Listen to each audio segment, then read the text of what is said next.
The mountains of Scotland have many stories to tell. Their character and majesty have inspired bards, poets, artists, novelists, and anyone with an imagination for centuries. Their iconic landscapes attract hundreds of thousands of visitors every year from all over the globe. Their jagged ridges, plunging glens, deep lochs, and towering vertices evoke a stark, timeless magnificence that lingers in the soul of all who walk among them. They can be a dangerous place. Their terrain is challenging, their weather unforgiving, and they certainly don't suffer fools gladly. But they're also places of adventure and discovery. They are places of wonder and perspective. They're home to a variety of beautiful wildlife, rare alpine flora, and ancient woodlands. Their mountainsides hold countless human tales of family life, hard toil, feuds, alliances, and a host of unique characters. The mountains can tell us these stories if we walk quietly enough to hear them. This is the Munros, a personal voyage.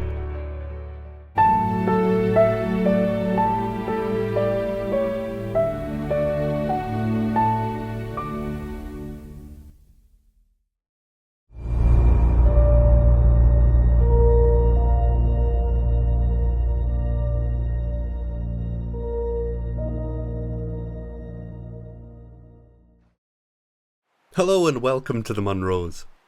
I've decided to make this series because the beauty of Scotland deserves to be seen by everyone, and I'd say that there's no better way to see it than from the summit of its highest mountains.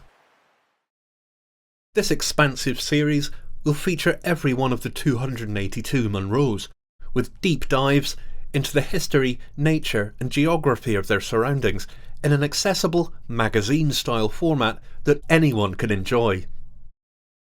Each episode will feature a particular Munro or Munro group, so yeah, there are going to be a lot of episodes, but consequently a lot of detailed, practical information for the prospective bagger that you may not find elsewhere.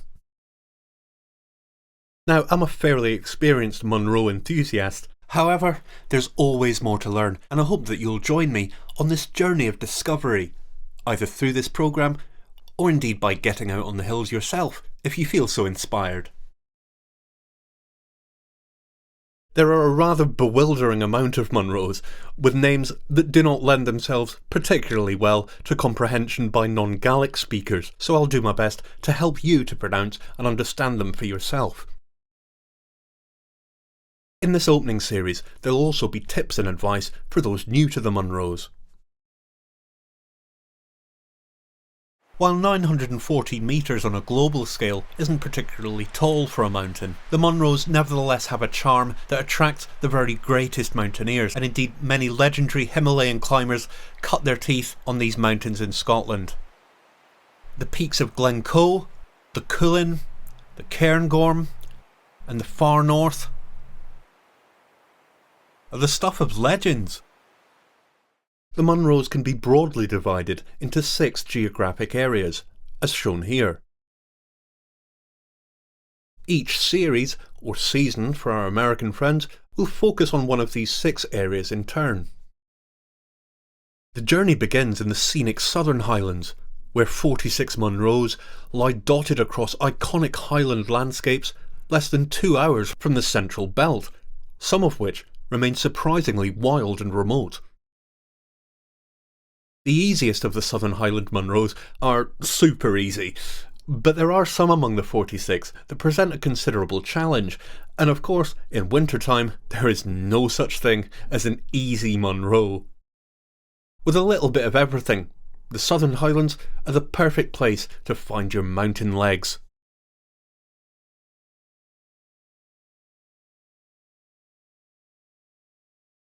The perplexing variety of names that describe the mountains of Scotland often include the Gaelic word bin, or ben when anglicised. This is just a generic term for mountain or large hill. For example, a knowledgeable mountaineer may be referred to as someone who kens their bens. The very highest bens, or those over 914 metres, are referred to as Munros.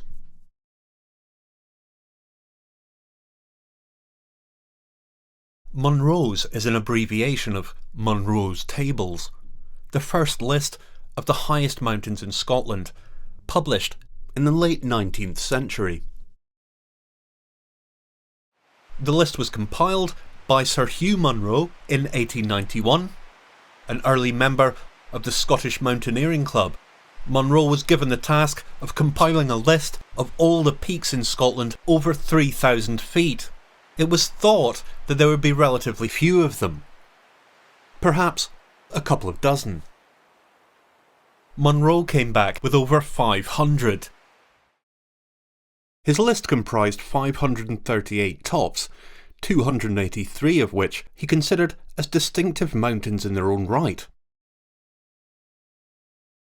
Munro was famously reticent in explaining the methodology by which he made this distinction, and over the years there has been much debate regarding what exactly differentiates a Munro from a top.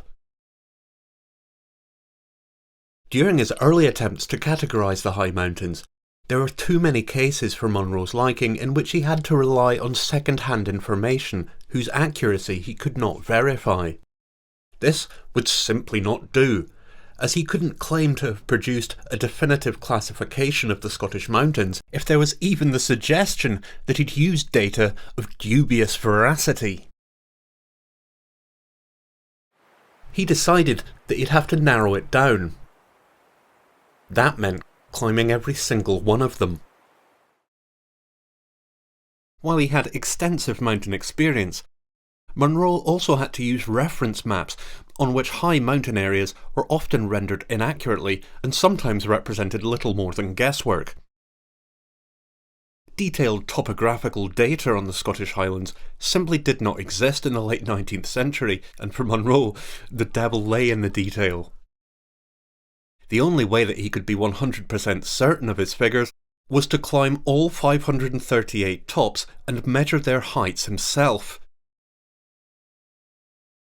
The altimeter would not be invented until 1928, so Munro had to make do with an aneroid barometer to measure the altitude, which is basically this.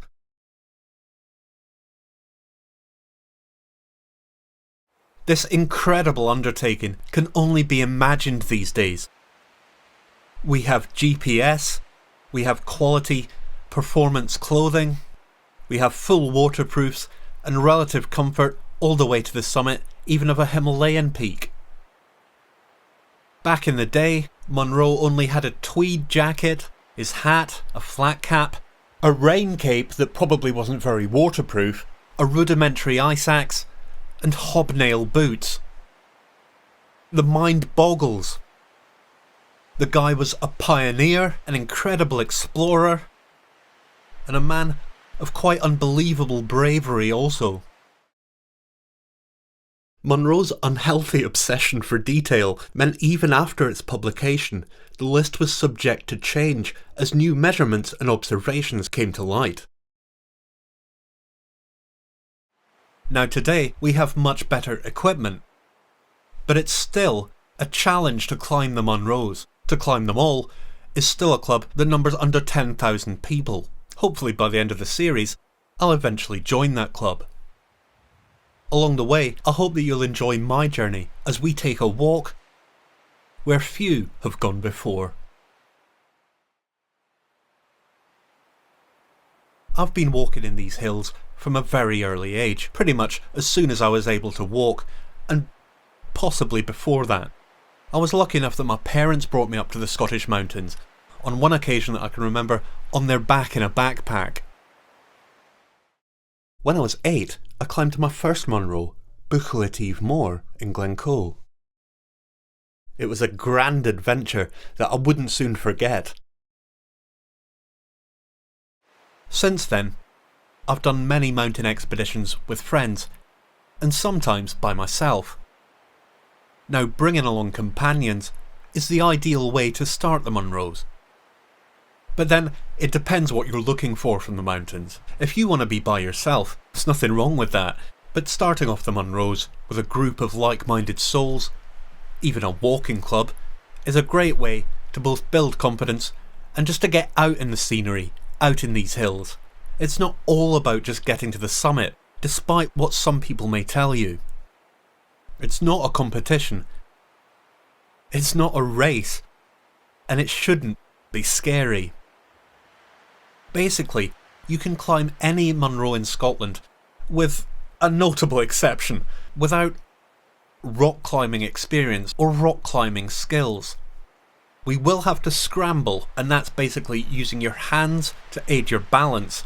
As I say, there is a notable exception on the Munro list that you are going to need a rope for, and that is Sgurr Gerac in the Black Cuillin of the Isle of Skye, the summit of which lies perched at the top of an outrageously exposed fin of rock. Even Sir Hugh Munro himself declined to climb this particular rock feature, declaring it the inaccessible pinnacle. For the other 281 Munros, you'll be using these, your feet, and a push, your hands. As you can see, it's pretty snowy. So this requires sturdy boots, crampons and an ice axe for winter mountaineering. Summer mountaineering and winter mountaineering are two almost completely different pursuits. Summer is great for starting the Munros. For those looking for a little more challenge, the winter time is great too. But the most important thing you need to remember on the mountains is that you're here to enjoy yourself, and you're not here to risk your life. While there is an element of risk in climbing any mountain, particularly the Scottish mountains, hey, that's what attracts me. It's what attracts a lot of other visitors. But it's all about managing that risk. And if you can manage the risk, enjoy your day, and climb to the top of the mountain, there's no better feeling. So I'm going to show you some of the mountains that I've climbed as we look at the first 16 Munros of the Southern Highlands.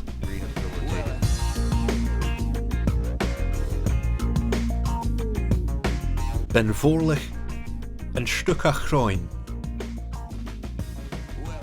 Climbed from Loch Ernhead, this is an excellent hill for early Munro outings. Fine views to the Lors Range in the north on ascent, and satisfyingly rocky summits made these a delight on a fine August day. The very stony Stucachroin, however, is named Peak of Danger for a reason and offers a bit more of a challenge, especially when tackled by its obvious north buttress. I was glad of a climbing partner on this route, which is a mix of steep scrambles and airy contouring on rather exposed ledges. On a summer's day with low wind, these are a great introduction to Munros, especially if you're based in the southeast of Scotland. Ben Lomond. Another candidate for ideal first Munro, this Goliath of a mountain dominates the southern skyline well into the northern hills. Usually climbed direct via its broad southern ridge, we tackled it via the Ptarmigan Ridge, which spirals to an airy but reasonably secure scramble up its high northern face to the summit. A warning for bad weather, the rocky overhanging east face of Ben Lomond stands in sharp contrast to its deceptively grassy western slope. The cliffs near the summit are extremely abrupt, and care should be taken to keep to the western side of the summit ridge in mist or high winds. Ben Narnan. The charming little town of Arrochar is a welcome respite from the touristy hubbub of Loch Lomond, situated at the head of the spectacular Loch Long, which, when you reach the summit of the Cobbler or Ben Narnan on a fine summer's evening, offers a near transcendent panorama of beauty as far as the eye can see.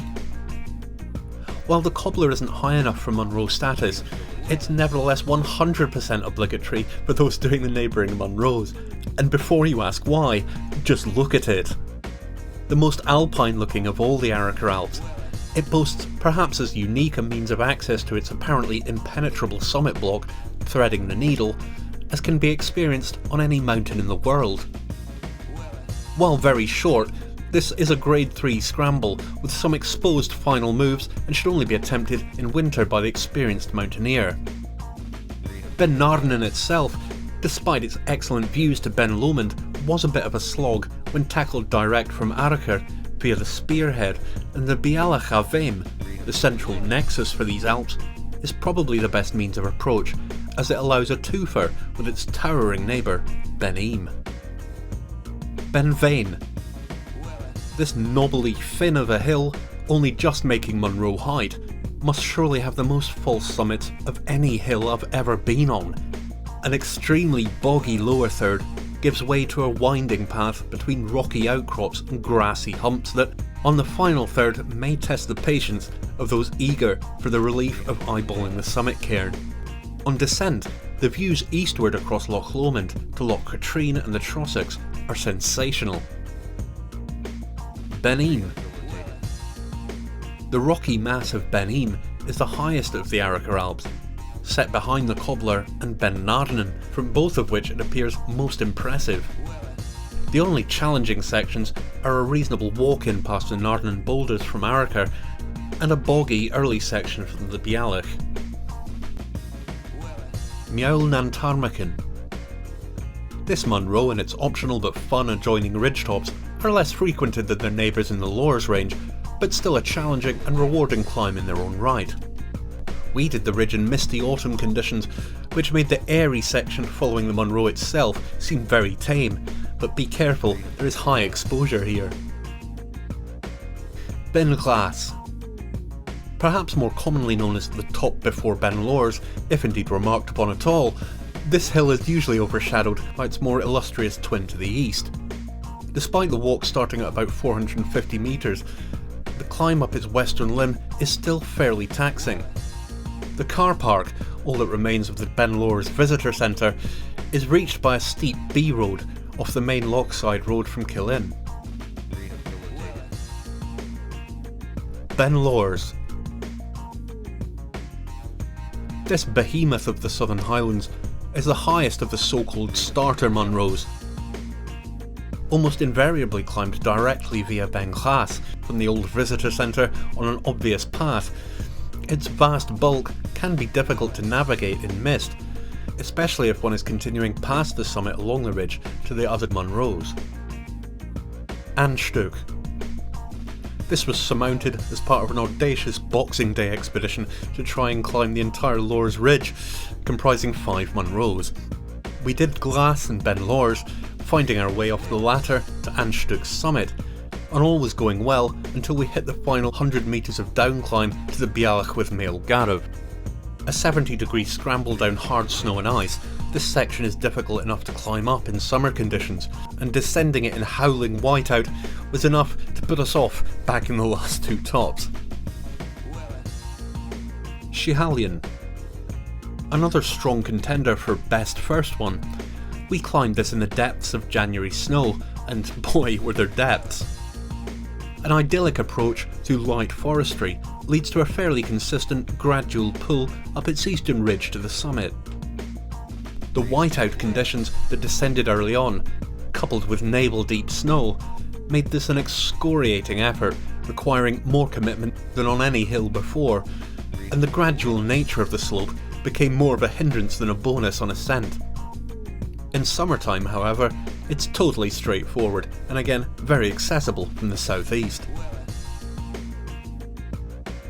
Ben Khonzi. This most southeasterly of the Southern Highland Munros is almost certainly the most leisurely climb of them all too. In fact, it's one of the rare mountains where the initial third is arguably the most picturesque part of the expedition.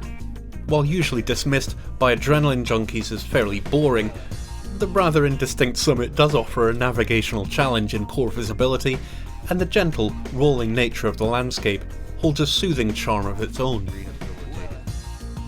Ben More. A word to the wise, this giant, the 16th tallest Munro and the highest point in the UK south of Tayside, is best climbed direct from Ben More Farm, a few miles to the southeast of Crianlarich. We foolishly first took on its east ridge, the Sron nam Forzen, via an interminably long approach through boggy forestry, which left us fatigued before we even hit the snow line.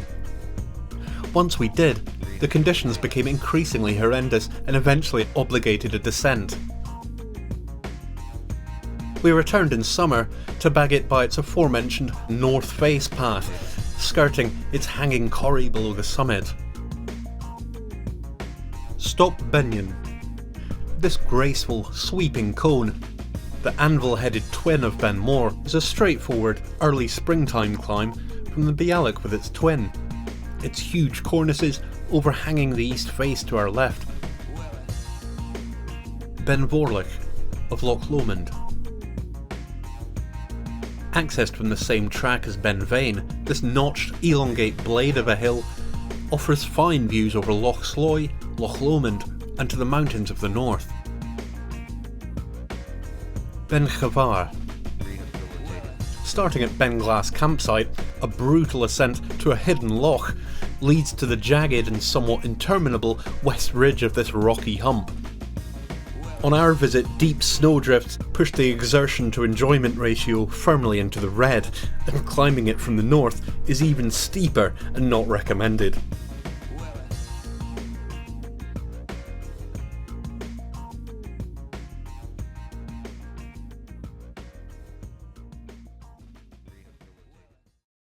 Now, if his title didn't already give the game away, Munro was from a landed background, a gentry background, and he believed that landowners had ultimate sovereignty over their land. That means they could tell walkers to sod off. This ideology didn't turn out to be very practical, however, when it came to actually accessing the Munros in order to complete his list, given he would be entering many private estates in which the hills were located. So he would carry a lantern with a candle in it and go climbing the Munros at night. Why? Why would you do that? That's a very good question. Well, basically so that he didn't have to ask the landowners, because he knew that they would, and moreover, he actually thought that they should refuse him access. This is the old conservative trick of do as I say, not as I do. Munro, as a landowner, couldn't successfully argue against public access if he himself was trespassing on the lands of others. This convoluted logic meant he had to operate under the cover of darkness. While Sir Hugh Munro was the first to catalogue all of the 3,000-foot peaks in Scotland, he never actually managed to climb them all. Sadly, he died with just a handful left to go. Munro met an untimely demise due to illness in France in 1919. He had climbed 535 of the 538 tops in his original tables. The first person to climb them all was the Reverend A.E. Robertson, or Archie Robertson, more commonly known as the Reverend in climbing circles. Now, he was quite a character, and quite the polar opposite of Sir Hugh Munro's establishment background and his quite staid personality. In stark contrast to Munro's literally exhaustive plan of trying to climb every peak in sight, Robertson's objective was simple. Rather than climbing every single peak of a mountain, he would just go to the summit and back down again. That might seem like a no-brainer to many of us these days, but for Sir Hugh Munro there was only one answer to the question of one top or all of the tops. He would climb them all. This is probably one of the reasons he never actually completed the Munros. He was such a stickler for detail that unfortunately he ran out of time. Unencumbered by the travails of constant measurement and categorisation, the Reverend climbed just to the summits, and therefore was able to complete all of the Munros within his lifetime. Archibald Aeneas Robertson completed the very first Munro round in 1901, summiting Muel Gerac in Glencoe with his wife, whom, as the story goes, he kissed passionately only after having first done so to the cairn. As mentioned, Sir Hugh Munro was no fan of the campaign for public access rights. Indeed, he'd probably be aghast at the very notion of the great unwashed swarming all over his prized mountain specimens. Now, the Reverend Robertson saw things slightly differently, and this is one of the reasons why I think I would have got on a lot better with him. He believed that everyone had the right to roam, and moreover, any Scotsman, or indeed anyone who wished to visit the hills, had a right to go where they wished. Today, his vision has thankfully been realised in full, which means that we can go to them all, and we can climb them all.